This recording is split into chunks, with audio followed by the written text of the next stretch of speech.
आखिर पंडितों ने क्यों कहा था कि ऐश और अभिषेक की शादी ज्यादा नहीं टिक पाएगी? क्या ऐश्वर्या राय पर था कोई दोष? कैसे उन्होंने ये दोष दूर किया था? हेलो फ्रेंड्स, आप देख रहे हैं पॉलीग्राफ स्टूडियोज। मैं हूं सोनिका जयाल। दोस्तों, ऐश्वर्या राय बच्चन और अभिषेक बच्चन बॉलीवुड की सबसे पसंदीदा जोड़ियों में से एक है। दोनों ने 20 अप्रैल 2007 को शादी की थी। दोनों की शादी की रस्में बच्चन परिवार के बंगले प्रतीक्षा में हुई थी। आज ऐश और अभिषेक की शादी को 15 साल पूरे हो चुके हैं, लेकिन जब ऐश ने अभिषेक से शादी की थी तब पंडितों ने कहा था कि इनकी शादी ज्यादा नहीं टिकेगी, जिसकी एक बहुत बड़ी वजह थी ऐश्वर्या का मांगलिक होना। कई विद्वानों ने ऐश्वर्या और अभिषेक की शादी पर अपनी प्रतिक्रिया रखी और मांगलिक दोष हटाने के लिए ऐश्वर्या को सलाह भी दी। उसके बाद ऐश्वर्या ने बहुत ज़्यादा मेहनत की इस दोष को हटाने के लिए और विधि का पालन किया। जब ऐश्वर्या राय और अभिषेक बच्चन का रिश्ता जुड़ा था तब कहा गया था कि ऐश्वर्या राय मांगलिक है, जिसका असर उनके पति और शादी में पड़ेगा। शादी से पहले मांगलिक दोष को हटाने के लिए ऐश्वर्या राय ने विधि पूर्वक पीपल के पेड़ से शादी की थी ताकि उनकी शादी से मांगलिक दोष हट पाए। इसी दौरान अभिषेक बच्चन अपने पूरे परिवार के साथ काशी पहुंचे थे, जहां उन्होंने बाबा विश्वनाथ और संकट मोचन के दर्शन किए थे।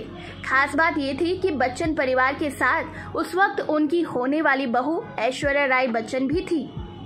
काशी में बच्चन परिवार के साथ ऐश्वर्या को देख ये खबरें तेजी से फैलने लगी कि ऐश्वर्या राय बच्चन परिवार संग मंगल दोष को दूर करने के लिए वहां पहुंची थी। यही नहीं, खबरें तो ये भी थी कि संकट मोचन मंदिर में ही ऐश्वर्या ने पीपल के पेड़ से शादी कर ली। वहीं दोस्तों, इन सब खबरों के बीच संकट मोचन मंदिर के पंडित श्रीकांत मिश्रा का एक बयान सामने आया, जिसमें उन्होंने कहा कि बच्चन परिवार दर्शन के लिए यहाँ आया था, कोई ऐसी पूजा नहीं की गई थी।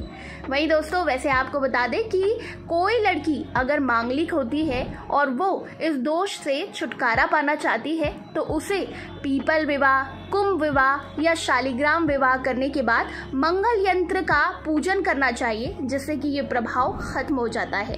वैसे ये भी कहा जाता है कि 28 साल के बाद ये दोष खुद ब खुद दूर हो जाता है। दोस्तों, आपको बता दें, ऐश्वर्या राय बच्चन बचपन से ही बहुत ज्यादा होशियार रही है। बड़े होकर भी उन्होंने कई खिताब अपने नाम किए। 1994 में ऐश्वर्या ने मिस वर्ल्ड का ताज अपने सर पर सजाया था, साथ ही देश का नाम रोशन किया था।